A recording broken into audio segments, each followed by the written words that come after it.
All right, well, welcome so much. Welcome to our guest speaker presentation for businesses, for hiring managers, for recruiters. How do we exemplify what we are all about?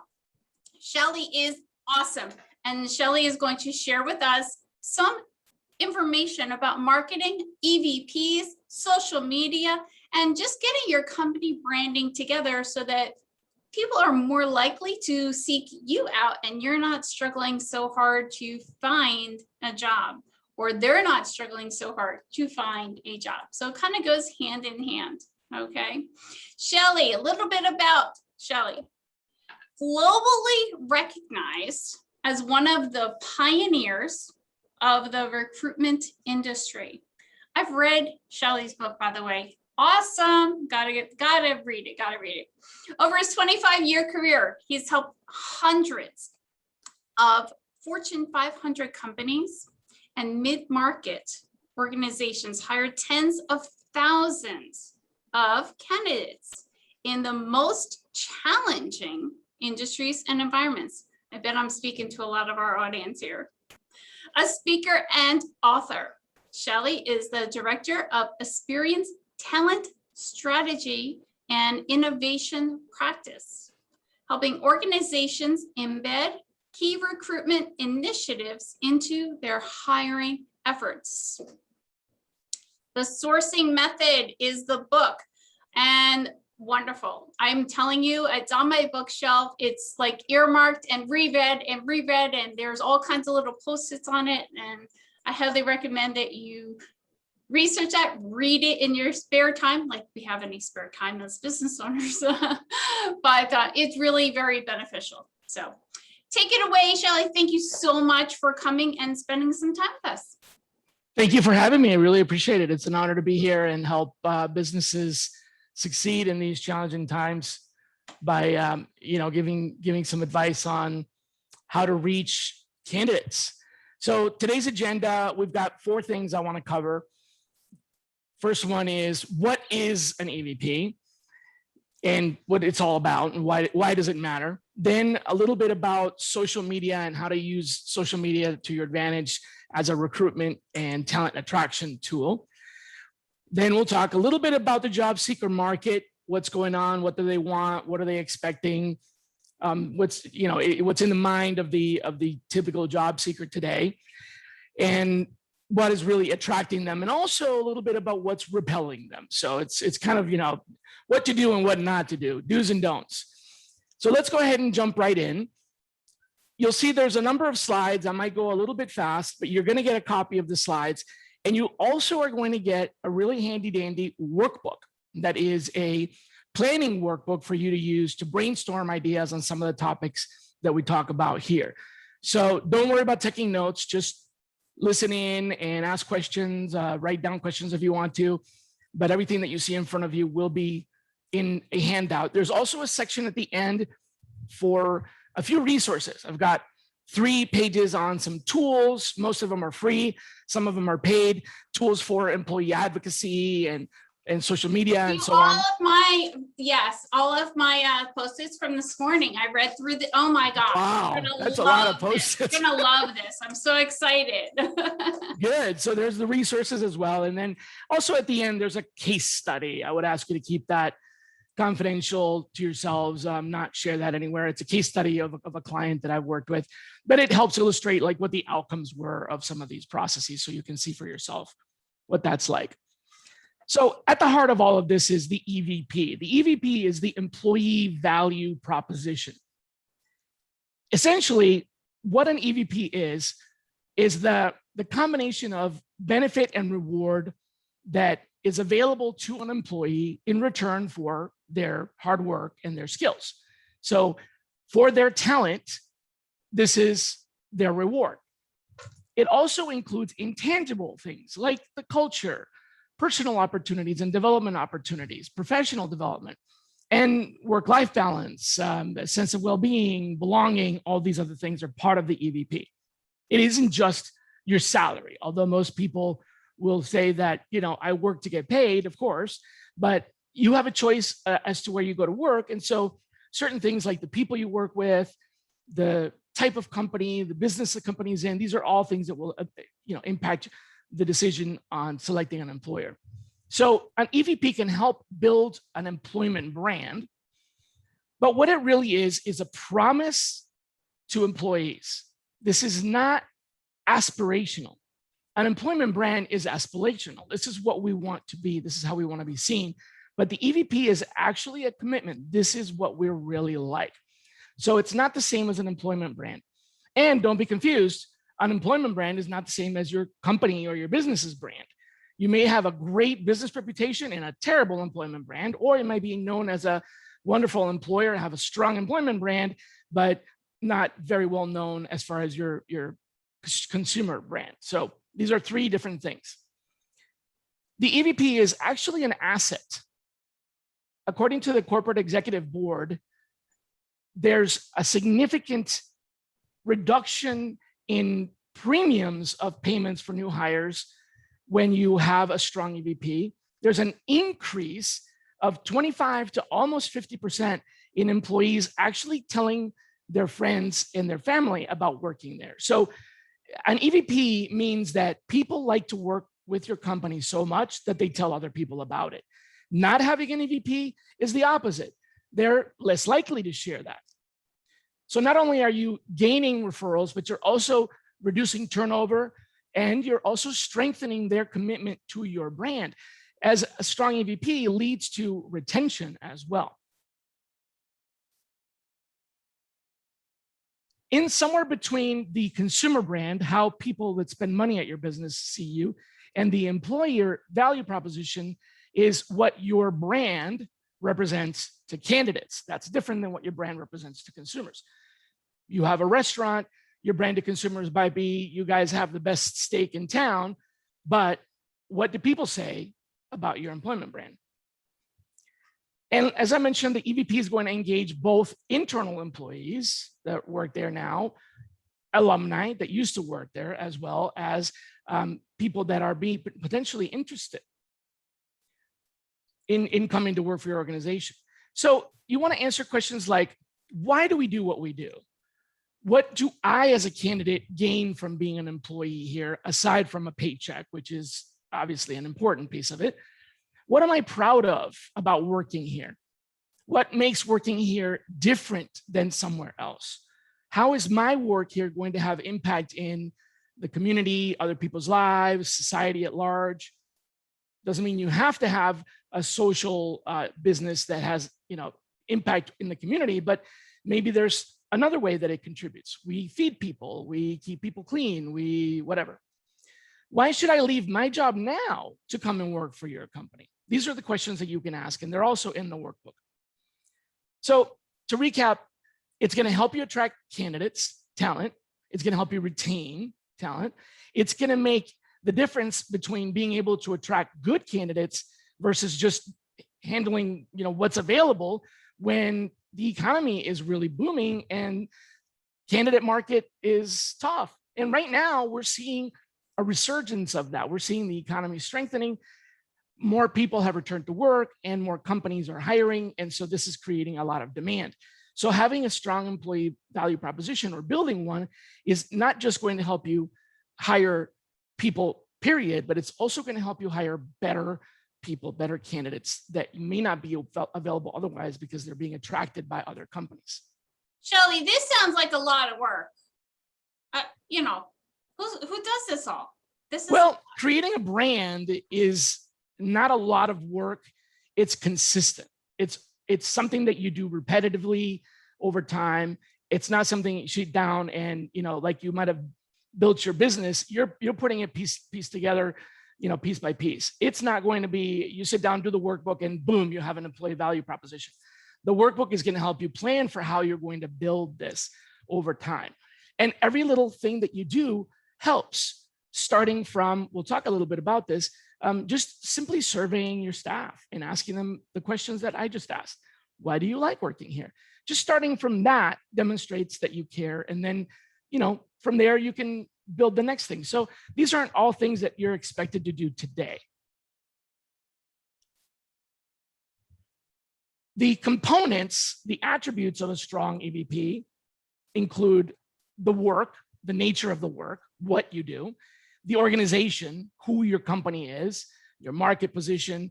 For example, you may be number one, most favorite in a segment. You may be the most recognized in a neighborhood. You may be a unique product that stands out in that nobody else does that, or nobody else in the area does that. So it's the work, it's the organization itself, it's the career development opportunity. Some companies do really well with hiring entry-level people and training them into management positions because they have a really strong development program, or they're good at teaching rookies the job, and then those people progress quickly. So those companies have to do less recruiting later on because internal opportunities are there. Other companies are really good at hiring someone with the skill set, and then those people stay because of the EVP. Another component are the rewards, obviously compensation, but think of other benefits: vacation, flexible time, remote work, work-life balance, being able to set your own hours. I'm not saying all of these, I'm saying, pick one of these, and these all are their own reward as well. And then of course, who you work with. We get to choose who we work with. We don't get to choose family, but we do get to choose who we work with. So these are people we're voluntarily spending time with, which means we want to be able to get along and value and respect those relationships and that camaraderie. What is not in the EVP? The salary.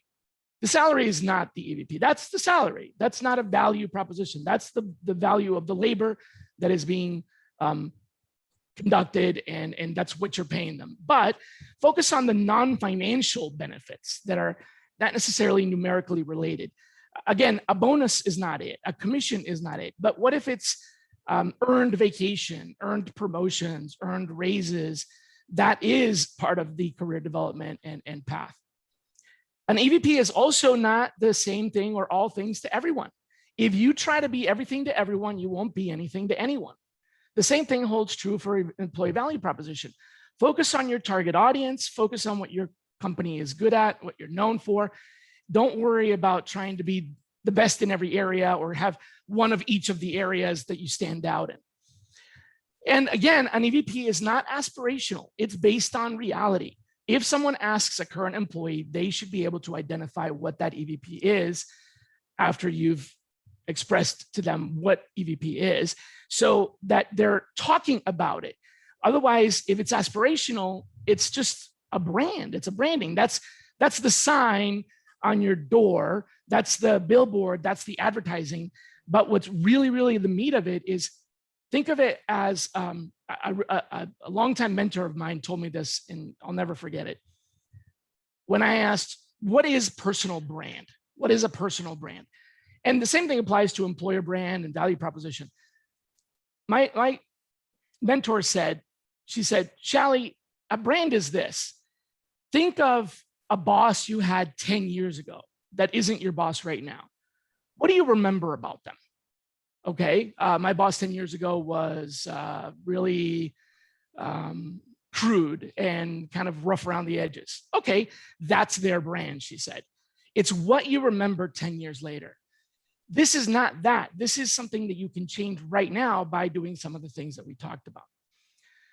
So how do we build it? The first step of that is discovery. You'll see this in the workbook. Ask your current employees, ask former employees, what was important, what drew them to the company, what kept them on the company. Is there any marketing communication that is out? You can include that in your study. Any leadership communication? What are your leaders, your managers saying to employees to keep them motivated? Ask your managers how they're motivating their people, what motivates their people. Interview some future employees and ask them, what drew you to applying for this job? And simply just make some focus groups. Current employees and potential employees will tell you what it is that they're finding interesting. Once you've done the discovery, then start defining it. Who's your audience? Are you looking to hire part-time, full-time? Are you looking to hire people that are skilled in a particular area or that have a core competency like customer service? What is your audience? Then define the attributes of your EVP and personalize it. So for example, If you say that we are a good family environment and our employees are like family, then you need to find a story about an employee that feels like family, and they can talk about that, and you can use that. You can quote them on that. That's real. Then the last step is test it. Test it to see if it's authentic. Talk to other people that have interviewed for the job in the past and maybe declined the job, or people who recently accepted the job, and ask them if what you're thinking is the value proposition is actually what they see as the value proposition. Verify it. Then you analyze your results after the discovery phase, and you draft your statement. Keep it simple. You don't need anything long. It should align to your vision, your mission, and your values, but it's not a big paragraph. Be honest, be frank, be straightforward. People value transparency much more now than ever before. And it should be in your voice. It should be in your company's voice, or you as a leader, your voice. It shouldn't be something that's canned or borrowed. It's okay to use metaphors and similes and idioms and quote people, but it still needs to be in your voice. Pretend that you're the candidate you're trying to attract and ask yourself, is this attractive to me? So where does the EVP inform the message that you use to communicate? The EVP is something that goes into the job description. If you have a landing page on your website for jobs or careers, it goes there. In your internal recognition programs, in other words, you're recognizing your employees for living up to the EVP. You're rewarding them by giving them accolade or other rewards for living up to that EVP. You use this message in your social media, even in your internal communications. You use it in your referral programs when you're asking your associates, your employees, to find other people or bring in other potential employees. So let me ask you, Shally. Yeah. If you are doing that analyzing and you think your EVP is XYZ, and then you survey your current employees or your past employees and they think it's something else, how do you bridge that gap? Do you start all over again? Do you say, no, our EVP is really blah, blah, blah? Or how do you make that work? That's a good question. The thing is, you can't make up your EVP. You can't imagine it, invent it, and then say that it is so. So that's why we start out by asking people what they see in us. In other words, if my boss from 10 years ago wanted to change their brand, they would need to ask me how I remember them. Okay. Because if they want to think that their brand is that they're, soft and caring and seen as thoughtful, well, that's not happening because that's not how I remember them, right? So you have to ask your audience first. That's the first part of that. That way you have something that's realistic. But if you do that and you put this in place and you have a program around it and you start finding that your employees don't agree with it, then there must be some sort of connection between the two. Find a way for one to get to the other. Maybe you missed the mark in tone or messaging or in something that's related to how it's being expressed. Maybe you felt like the message was that you're family oriented, but what people really see as employees is that it's a friendly environment. So they see friendly, you see family. Could just be that it was just a mixed message, but it's the same thing. Right. The core value there is this is a good place to work because it's accepting. It's a place where there's belonging. So if what you're saying happens, translate what you're saying and what they're saying to a third thing that says both of those, okay. Like belonging instead of family or friendly, right? So working with job seekers, a lot of times I will tell them that they have to use keywords in their resumes or read job descriptions and look for those words that identify with their values and goals and aspirations. So when you're creating an EVP, it's almost like you do have to become that human thesaurus because you're taking what is in the minds of so many and making it one word. Yeah, and you can actually, there's tools at the end in the handouts where you can do some research on what keywords you can use. You start with your own keywords and then look for synonyms. Okay. And then you go and verify that, right? Are these words the same words that are also being looked for on Google? And you can test that. It's free to test your theories on Google and see if these words are actually being looked for by candidates. I love that point. Thank you. There's a couple of tools for that later on. Okay, so you're going to now measure your results after you've done this for a while and you've established it. You're looking for the types of measurements, like, for example, is the quality of hire, are you hiring relatively better employees? Now, quality hire can be measured a bunch of different ways. One of them is longevity. So obviously, if you're looking for people that stay longer, then it's going to take you longer to find that out because you'll have to wait until that longer comes around. But what if you're hiring faster? What if the cost of your hiring is reduced? What if you have more applicants? These are all different ways that you can measure the success. Any one of these improvements is good. Faster time to hire, less cost, more volume, more quality candidates, people that are not quitting after the first week or whatever. These are all good signs. Retention, oops, I skipped through that. Retention is another one. Maybe you used to have a turnover of 150%. So every year you would turn over a position twice. And then maybe now your retention is, your turnover is only 125%. So you're only turning over a position, a quarter of the time each year or something like that. And then are you getting a little bit more performance out of your employees? Employees that recognize the value of the employer tend to be more engaged and do better work, be more mindful of their work, and just simply do better work. Sorry, I'm skipping through a couple of these that are repetitive. Last piece on this is the job description. The job description directly impacts your EVP because in many ways, this is a different kind of advertising that you're not familiar with. You may know all about how to place ads on billboards, on websites, on social media for your product and your services. You may be an expert at Yelp or an expert at Facebook marketing in all these other ways, but a job posting is a different message.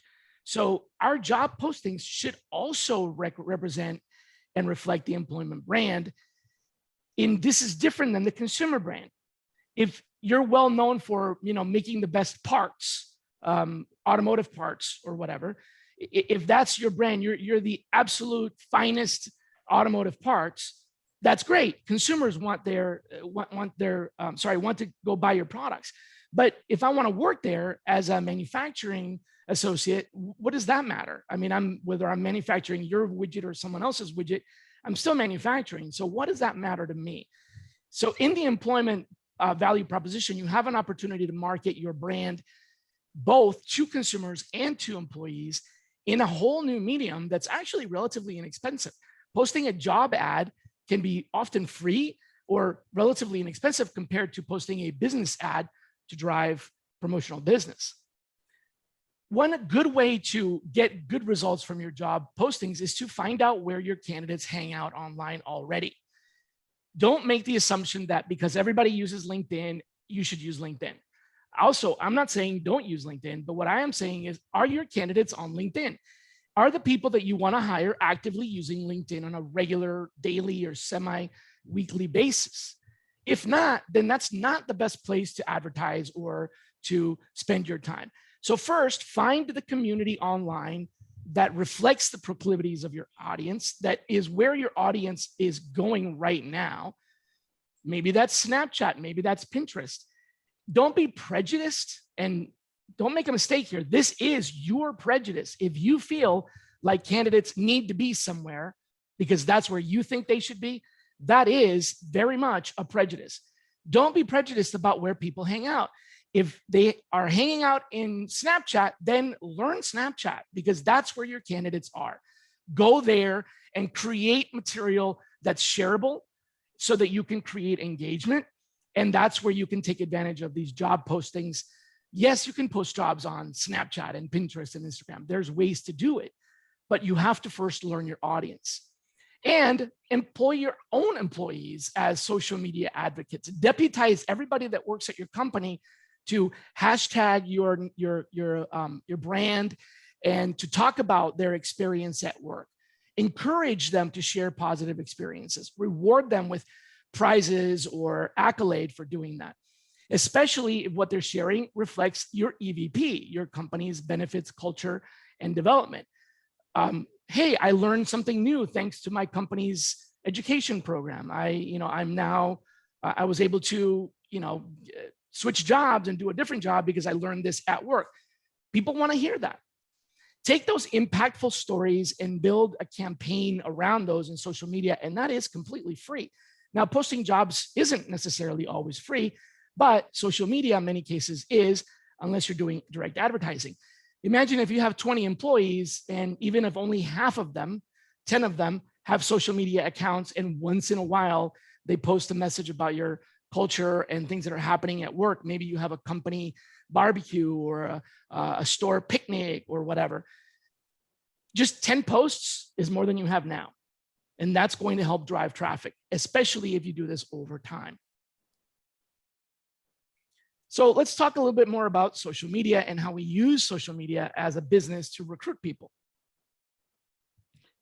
Most importantly, and hopefully this doesn't ruffle too many feathers, but you may think that you're different. You may think that you're unique, and you may very well be. You may think that you invented the next sliced bread, but sadly, it doesn't really matter who said it first. What actually matters is who said it louder and more consistently. So even having a shorter message that you repeat frequently and consistently is better than having a bigger message that takes longer to communicate, but is, let's say, deeper or more involved. It really just makes a huge difference when you're consistent and repetitive and loud with your brand message. And we're talking about the employment brand. That means sharing somebody else's content would be okay, and putting your name on it? So quoting is not expected, it's appreciated. So yes, sharing someone else's content is really a good way to drive audiences, as long as you're not taking credit away from the person who wrote it. So reposting, retweeting, referencing, tagging, absolutely. You should be sharing other people's content, your associates, your customers, your MVPs, but make sure that you're giving them credit. So when I'm posting a message, I'm going to say, hey, check this out. My colleague said this, but I'm still pointing back to my colleague. You're not usurping the message. You're not taking away the message from them and pretending that it's yours. You're simply repeating and echoing. And one other thing I would say is add a little bit of your own, right? So here's a really easy way to add something. If you don't know what to say about something else someone else said, but you want to quote them and you don't want to just, hey, check this out, because that's not adding any value. Christine posted something and I want to reshare it, but I don't really know what to say. Use this tool. Think to yourself, yes, and, or yes, but, with whatever she said. Both of these can be very positive. So she posted something and I liked it, and I'll repost it and say, hey, Christine posted this. Yes, and I agree, and here's my thought. Or she posted that, but I also add this other alternative, or, right, you're not arguing or disagreeing. You're simply saying, great idea, and also, or great idea, but also. Very simple, and it should give you a way to come up with a way to. So easy to do, because all you're doing is sharing. And I tell my clients, don't reinvent the wheel. Right. Nope. Perfect. Hey, if you're good at writing content, great, but don't sweat it and knock yourself out trying to invent new content. Yes. When you can simply use content that's already out there. We'll talk a little bit more about that. As long as you're crisp, you're concise, and you're compelling, which we'll break down in a minute, the message is going to work. It's about communicating. It's not about blah, blah, blah, blah, blah. It's not the words. Also, what you may have noticed is that interruption marketing just doesn't work anymore. We interrupt this message to bring you this important advertising is really no longer welcome. Most people are either watching recorded television, or they've cut the cord completely and are just subscribing to online services. It's very rare, very seldom that we are accepting of an ad popping up in front of us and stopping us from doing our work. That's my bathroom or whatever. break. That's right. Yeah. which means you're not paying attention to that interruption right. either, right? Yeah. You're repurposing that interruption for your more primordial needs. So interruption marketing isn't working, which means we have to weave what we're saying into what's already happening. The channel and the tool is secondary. The audience is first. Just because everybody told you to go on LinkedIn doesn't mean you're going to get results from LinkedIn if your audience isn't there. You want to engage with people in a way that makes them want to engage with you and where they're already participating. Because driving audience to a destination is a lot harder than driving audience away from a destination. Think about it. Hey, follow me is much harder than, hey, go there. Mm-hmm. Online behavior is still very much social. That's why it's called social media. So it's the same as what would have worked in person, just in a bigger audience. Every time you post something, think about what you are trying to do with this post. Every post that you post on social media should have an end in mind. What am I saying? Am I strengthening our value proposition? Am I, getting attraction for the right things? Am I getting attention for the right things? What is it that I'm trying to do with this message? If you can't do that, rethink whether or not you need to post that. So I mentioned concise, crisp, concise, and compelling. Being concise is about less is more.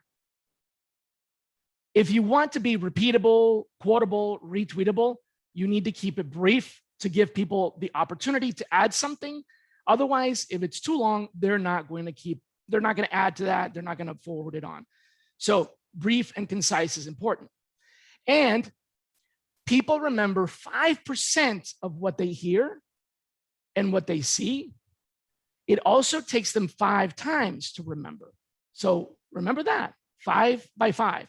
People remember 5% of what they hear, and it takes them 5 times. So whatever your message is, you need to get it in front of someone at least 5 times for them to remember. And if there's only 5% of the message they're remembering, make sure it's the right 5%. In other words, the bigger the message, the less they're going to remember. Turn up the energy, turn up the volume, and be consistent. Ask you this, Shally. I don't know if you're getting to this in your future slides, and I don't want to take up too much time, but if you're a smaller business or a nonprofit and you're just getting started with this whole social media thing and using it for recruitment, EVP, getting the word out about everything, you might not have a marketing or PR department, and it's kind of falling on you. Is there a way in your resources at the end that tells you good taglines or headlines to post so that people kind of open it up, take a look at it, reshare, repost, that kind of thing? The short answer to that is no, because it has to be in your voice. So if I give you the taglines, it won't be in your voice. Okay. What I can give you are some of the words that you can use, but they have to be woven into the sentences that you create. Gotcha. Or the headlines that you create. And there are a couple of tools for that. Okay. But what's important to remember about all this is that you can do this from your handheld device. You don't need a marketing department. You and your 3 associates can band together and create content with a mobile phone. People like real, they like raw, they like transparent.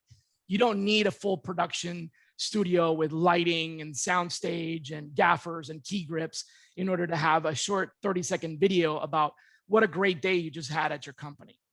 Yes. You're at the company barbecue that happens on the 4th of July every year. Couple of pictures of people flipping some burgers and getting ketchup all over their face. That goes a long way to show what? To show belonging, if that's a value. So take a couple of snaps and put them on Snapchat or Pinterest or Instagram or whatever. You don't need a budget for any of that. Most of this is free. The work, the labor isn't free, but it's small. How much work is it to take a quick 5-10 second video of somebody in the middle of a task and say, hey, quick, tell me what you're doing. Okay, right now I'm doing this, this, this, and this. As long as you're not posting anything that reveals any kind of secret or privacy violation or anything, you've just now done a video of a day in the life of doing the job. Because it's a day in the life of someone actually doing the job. That actually is a day in the life because that's actually them and that's actually doing the job. That's authentic. People like that. So how are we crisp? In the effort to get crisp, we have to answer a few questions. First, our mission. This is why we exist. I am here to, we are here to feed you, make you healthy, keep you well-dressed, keep you safe. What is it that we are here to do? Vision, what is it that we promise? So we are here to this, and we promise we will that. That's your mission and your vision. I just saved you millions of dollars in marketing. Then there's brand attributes. Yeah, you're welcome. Then there's brand attributes. What do you want people to think about when they hear about you? So this is why we exist. This is what we promise. This is what we want you to think when you hear about us. We want you to think, ooh, yummy burgers. Great. We want you to think, oh, great customer service. Excellent. Now, what do employees think? And what should you have them think? Or what do you want them to think about you? Oh, it's a sweatshop, long hours, overworked. No, that's not what you want. So you want to highlight the parts of the brand that are what you want people to hear about you. You're going to have negatives. There's always positives and negatives. But what you're going to do is you're going to highlight your strengths and diminish your weaknesses by simply focusing on your strengths and strengthening your strengths. It's easier to get stronger at what you're already strong at than it is to overcome a weakness. In other words, use your strengths to get stronger. If you're well known for career progression, then it doesn't matter if they're long hours. Some people will put up with the long hours because the career progression is what they want. You don't know what your audience wants, so ask them. And once you know, that's what your crispness is about. What do you want people to think when they hear about you as an employer? And then brand positioning is what you want to be known for. This is now the what do you want people to think combined with your mission and vision. All of this, all four of these combined into content is called thought leadership. And you thought leadership was probably some complicated thing that only scholars did. No, anyone can be a thought leader because your clear, consistent messaging is related to content that supports what I just described. That's it. You're a thought leader in that, in why you exist, what you promise, how you want people to see you, and what do you want to be known for. That's what we're all thought leaders on this call. Yay. That's right. You don't have to be a subject matter expert to be a thought leader. That's a whole different thing, right? And you may very well already be a subject matter expert. I don't know what your specializations are, but you can definitely be a thought leader in branding. And then the last piece is how to be compelling. This is a tough one because if I could bottle or can the definition of compelling, if I could make something compelling, then there wouldn't be a need to make something compelling. So in other words, it's an unsolvable problem. But what I want you to do is think about how you can get to the point where your message is compelling. And I give you 3 formulas for that. The first is take the problem and add the solution, then describe the result. So headache, aspirin, relief. Problem is headache, solution is aspirin, result is relief from your headache. Now do that for your brand, right? What's the problem? Well, people around here are underpaid. Solution, increase wages a little bit. Result, happier employees that are coming to work there for a small percentage increase. Now, I'm not saying go out and pay people more money. I'm just giving you an example. Another problem could be people around here are not very happy with their employment situation. Solution, provide a happy workplace. Result, happy employees and more people coming to work at your company because they're happier there than they were at the other job that paid the same. You don't have to increase pay. So formula number 1, what's the problem? What's the solution? What's the result? State that. That's how you're compelling. Equation number 2, turn me into we into you. The difference between, if you follow sports, for example, tennis and basketball players, you'll notice that some athletes are all about me. They talk about themselves. They talk about how well they did, their muscles, their trainer, their coach, whatever, where other athletes talk about something different. For example, you see greats like Michael Jordan, who, when interviewed, doesn't talk about himself. He talks about you, the audience. And that's very unique. It's one of the reasons why he's a superstar, because he connects with people, and that's compelling. If all you do is talk about yourself, some people might be interested. If you talk about us, more people will be interested. But if you talk about me, I'm definitely going to be interested. So whatever it is that you're trying to say, turn it from me into we into you. Why does this relate to you? I know that sounds easier than it is. It is challenging, but what is it that you say about yourself when you're talking? Well, we're, as a company, we are a great employer. Okay.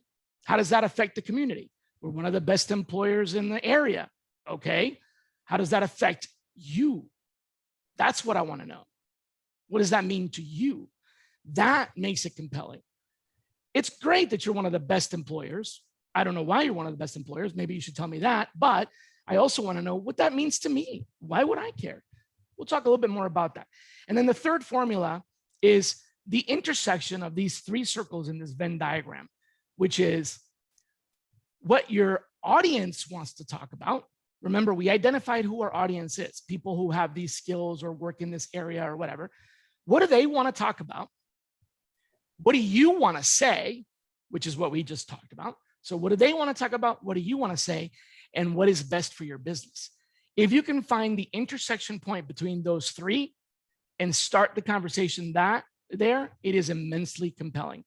If you can match what you want to say with what they want to talk about and what's good for your business, it can be compelling. So there you have the three formulas to apply to your EVP and your branding as an employer to increase your results in recruiting and in social media. So we find our audience. Now we have to listen to them so we can build this message. Build a meta profile of your audience. What do they have in common? What are the macro commonalities between these candidates that you want to attract? Where do they hang out? You know what the best way to find out where they hang out is? Ask them. Ask people that already work there. Ask people that walk in the door. Ask people that apply where they hang out. You can also try Google Analytics and Google Trends, which are free. You do have to use a credit card to sign up, but that's to verify your identity. They won't charge you. And Google Analytics and Google Trends will provide you a lot of information on your website and who's going to your website, where are they coming from, which can help you find out where your audience is. If they're finding you, how are they finding you? And don't say Google, because of course they found you on Google. How did they find you instead of everybody else while they were on Google? When you share social media, use a tool like bit.ly, bit.ly, and convert all your links. So when you post, you'll see what links got clicked more or less, what time of day, what platform, was it Facebook, was it Twitter, where the links were clicked. And that also starts to inform you where your audience is. Does your audience belong to an association, a club, a group, anything like that? Are there any interests and hobbies that they have? Perhaps you work in an environment where people that work there are really interested in hobby robots or hobby RC control cars or something. I don't know, right? What websites do they point to or frequent? These people that are in your audience. What social networks do they use? Are they on Twitter or are they on Instagram? Are they on Facebook or are they on Pinterest? Are they on LinkedIn or are they on something different? Or are they not on one of the above, right? So once you've done some listening, then put together frequently asked questions that your team hears. What are the questions that when candidates come in, they're asking of the interviewer? You may be the only one that interviews, or maybe others, but whoever is doing the interviews, what are the common questions that they get asked? What's the feedback from customers and from visitors about your staff? Not about your hamburger or about your widget, but about your staff. What do customers and visitors say about your people? You can look on groups and forums and actually just Google your company name to look for feedback and people talking about you on social media. You can do some keyword research and competitor research, which is in the workbook. One real interesting thing I'll say about competitors is a lot of times people get stuck in the mindset that for what we're talking about here, a competitor is someone who competes for your customer. So if you make a widget and that company makes a widget, that makes you competitors. But that is not always the case. You may not compete for product. You may compete for candidate. So you're a bank and they're not a bank, but you want to hire an accountant. Well, an accountant can work in a bank and an accountant can work at another company that needs accountants. That may still be a competitor, even though they're not a bank. So when I say competitors, don't limit yourself to companies that do the same thing you do. Look for companies that hire the same people you hire. I love that. That's a great reference. Things that we never even thought about in most cases. Yeah, and then look for any white space that you can address. When something isn't being talked about, that's an opportunity for you to weave your message in. And as you asked me before, Christine, quoting others is not accepted, it's expected. So take advantage of that content. Talked a little bit about headlines. Yeah, we talked a little bit about headlines. There is a list, if you want to look this up, Ogilvy had a list of the most influential direct advertising words. I can look it up and send it to you, Christine, if you want to share it. It's a list of all the words that drove the most direct response. And he was the grand poobah of direct response advertising. Think classifieds, think anybody that sold anything anywhere where someone called the company directly, that's direct response advertising. And he was the guy that really drove that. So there's a list of about 20 some odd words that he found were the most successful. But aside from that, here's a few other things. You can use similes, metaphors, and idioms. Maybe there's a particular idiom that works in your part of the world. For example, if some of you are from Minnesota or familiar with the culture in Minnesota, you might know what a hot dish is. A hot dish is basically a comforting casserole, a warm casserole that you bring to someone when there's been a tragedy in their family or when they're ill or whatever. It's a home gift for someone from someone else in the neighborhood. And you can say something like, as cozy as a hot dish in Minnesota, and people get exactly what that is. Now, say that in Georgia, and they may not know what that means, but you're using idioms that are appropriate for your target audience. Working here is easy breezy or easier than apple pie or whatever, right? Similes, poor as a church mouse, strong as an ox, cute as a button, smart as a fox. All of these as a are similes. And metaphors are a great opportunity to be funny.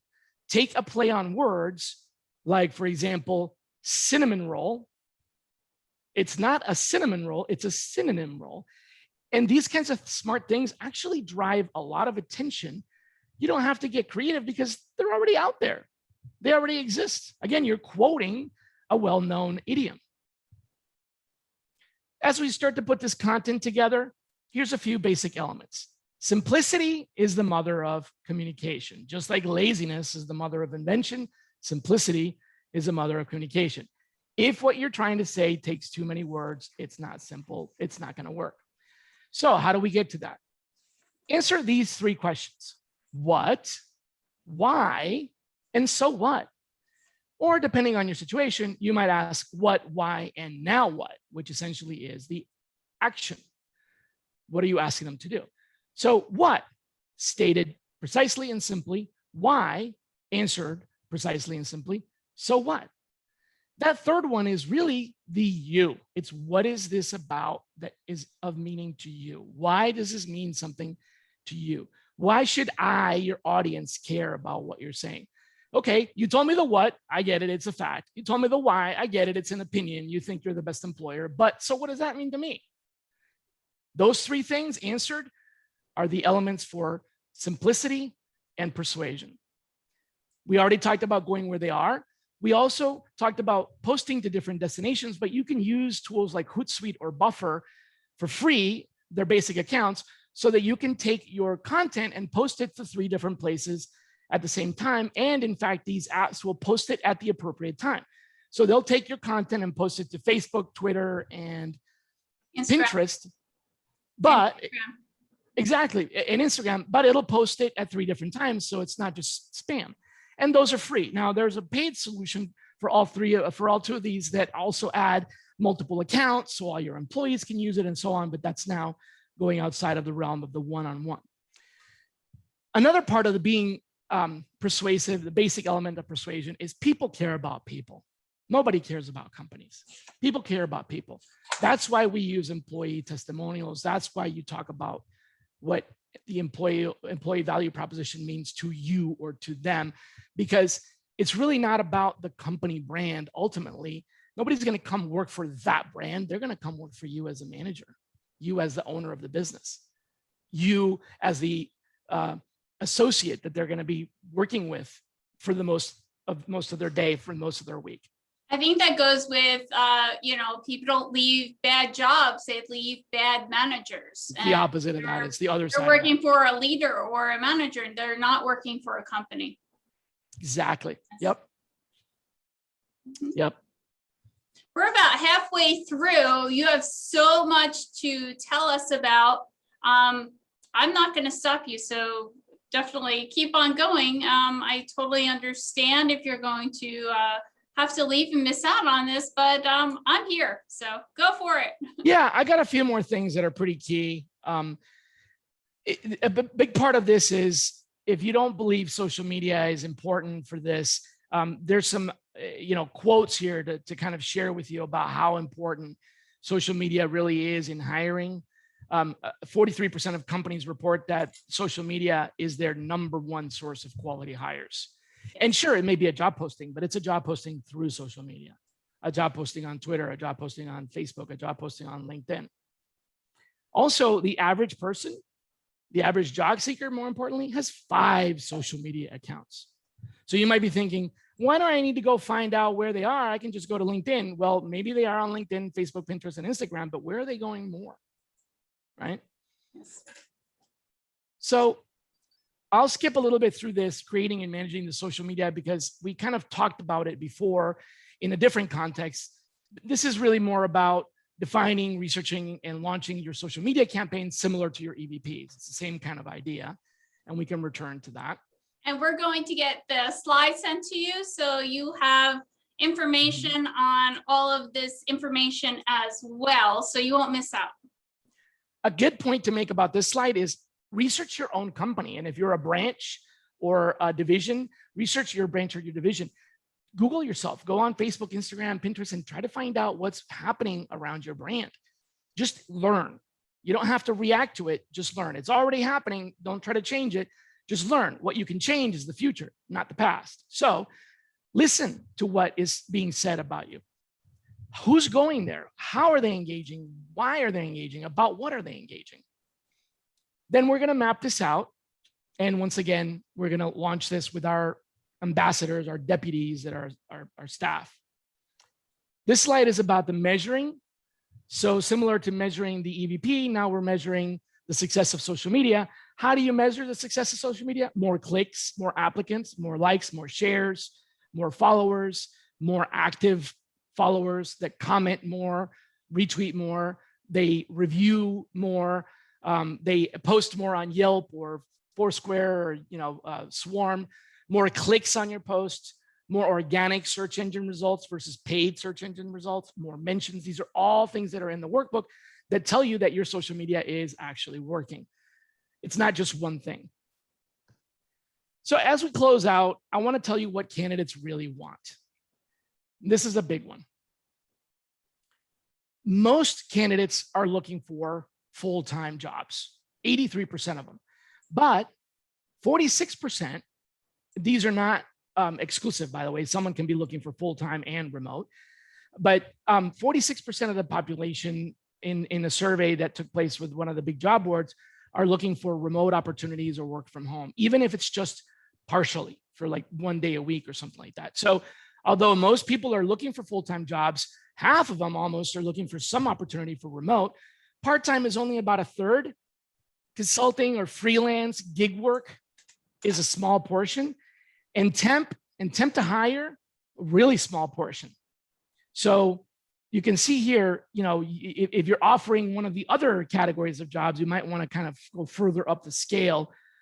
If it's temporary, try freelance. If it's part-time, maybe try remote or something like that. I don't know if are you saying just change the wording on a job description? No, if you have, if you've been hiring part-time people and not getting a lot of applicants, try hiring full-time people. Okay. If you can, because you might get more people applying. 80% of people are wanting full-time jobs, only 30% want part-time. Maybe you were thinking, well, we could probably attract more people if we have multiple part-time openings, but that might not have been the case. Trying hiring one full-time person.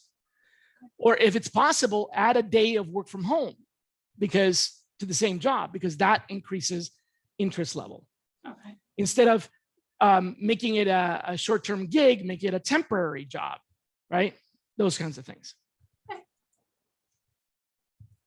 Flexibility, when we talk about remote work, which is going to start becoming really important if you haven't already started noticing it, because during the middle of the pandemic, lots of companies went to remote only, and people are sort of getting used to it. They may have even moved to rural communities or urban adjacent communities in order to take advantage of better quality of life. And now they live there, and now they want a remote job. So consider getting a little creative with what you attract people with. And don't forget to call out the fact that you may have the flexibility for an occasional work from home. Here's the reality though. How important is it to find jobs that offer remote work?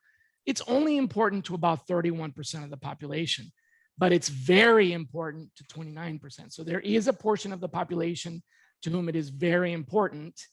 And, a little bit more than half, it's meh, could be nice, but not required. So it is a big deal to be able to offer some form of flexibility. And if it's not remote, it could be a different kind of flexibility. Coming in early, leaving early, coming in late, leaving late, having like a split shift, whatever. I don't know what your audience wants. You obviously have to ask them first. And regarding social media, 78% of the job seekers consider that what they learn through basically investigating your company and you through social media is more reliable as a source of information than what you put on your jobs. In other words, when they go out and Google you and find you on Facebook, they see that as truer, even if it's not true, than what you put on your job because you wrote it. So something like to think about. Glassdoor or Yep. those feedback sites, the real versus the, okay, thank you. Yeah, there's a listing of those actually. But Glassdoor and, Fairy God Boss and all those others, but also, on Facebook groups and conversations and chat and stuff like that. As far as how people find jobs, they find jobs more frequently through receiving an email alert from a job board than any other way. So 77% of them find their jobs as an email that came to them based on a search that they recorded. So they went to a job board, created a search, and saved that search as an alert. Majority of people are clicking on one of those links and going to that job, applying and getting that. Second to that is going to the job board directly and searching. Third is your website, your careers website, and that's a long distance. It's still important, but those are the top three. So post your job in places where people can sign up for alerts and where they can search them, and on your career website, and you've got the top three covered. The other ones are great, but not as important as the first three. So if you have a limited amount of attention or work or budget, focus on the left half of that chart. How important is your EVP in candidates considering you as an employer? Job seekers want to work for companies that have a strong brand. When asked about how important it is, 60% of them said it's very important. 36% of them said it's sometimes important. And it could be overcome by, well, if they don't have a great brand, at least they have this, benefits, pay, location, whatever. But only 4% said it's never important. So basically, that's pretty much 96% of the time it's got significance.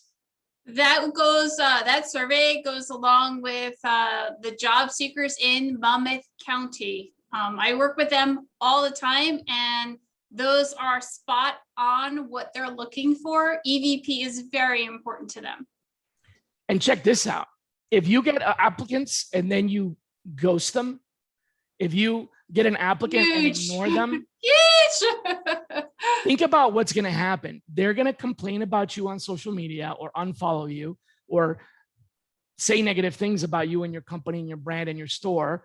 They may not apply for jobs in the future. They're going to tell their friends not to apply for jobs in the future. So how important is the candidate experience? About 2/3 of the population give that a lot of weight. Only a little bit under 1/3 of the population don't consider prior experiences with you as an employer or as an applicant when they're applying again. But there's a few things that can happen that are actually really detrimental to your brand. If people apply and you don't get back to them and you ignore them, they may not buy your product. And that can significantly hurt your business in ways that you didn't even expect.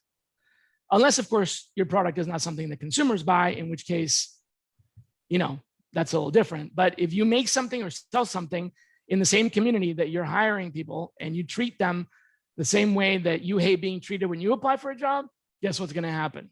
They're going to vote with their wallet. And for the last one, what are the biggest things that turn people away from jobs? And this is in declining order. By far, it's location. It's too far, takes too long to drive. Consider it's not always the distance. Consider its accessibility sometimes. You may be far away, but on the train, so I can hop on the train from my house in 2 minutes, and then I can go to your office in 2 more minutes. So the commute is pretty easy for me, even though you may be many more miles away. So commutable distance is taken into consideration, also the length of time. You might be 2 miles away, but it takes me an hour to get there because of traffic, right? So it could be that, number one. Number two is how long it takes to apply.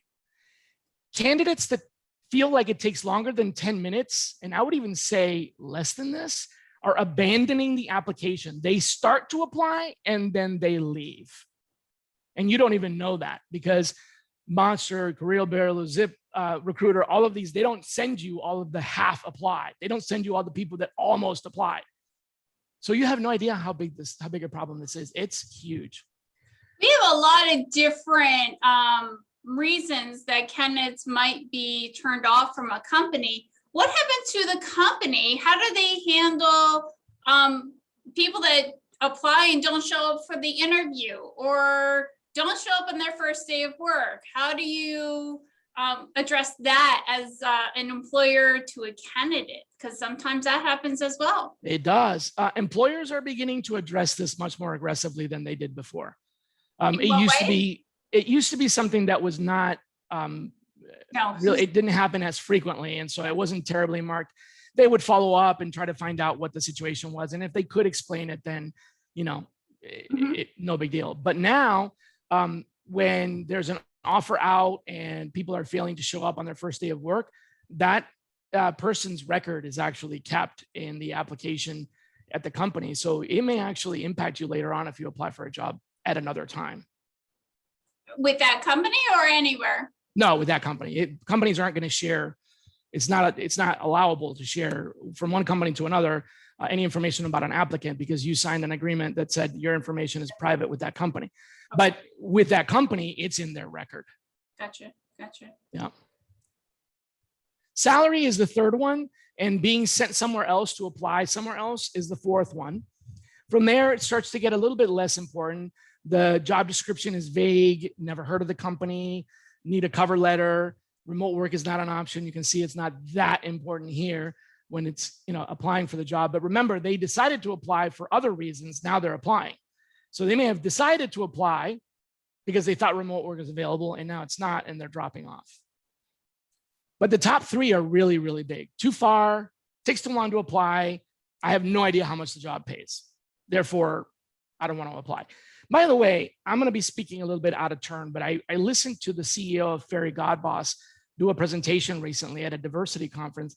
And this was a really impactful statement that she made. If you're trying to hire women in particular, if you need to increase your diversity or if you're looking for women to join your ranks, women are far more likely to not apply if the job description doesn't meet their requirements exactly. They are far less likely. And by that, I mean 9 out of 10 times. Men will apply for jobs where they don't meet all the qualifications, but women will not apply for a job if they don't meet all the qualifications 9 out of 10 times. Only 10% of them will apply. So consider that your job description and your job posting may be really male-centric if it's got a long list of requirements. If it has minimum requirements, women will feel more comfortable with it because they have to match them. It's just something about how they think. Now, don't shoot the messenger. I got that directly from Fairy Godboss, but she's a very reliable source. So the consider same thing that. goes for Monmouth County residents. I'm hearing the same feedback.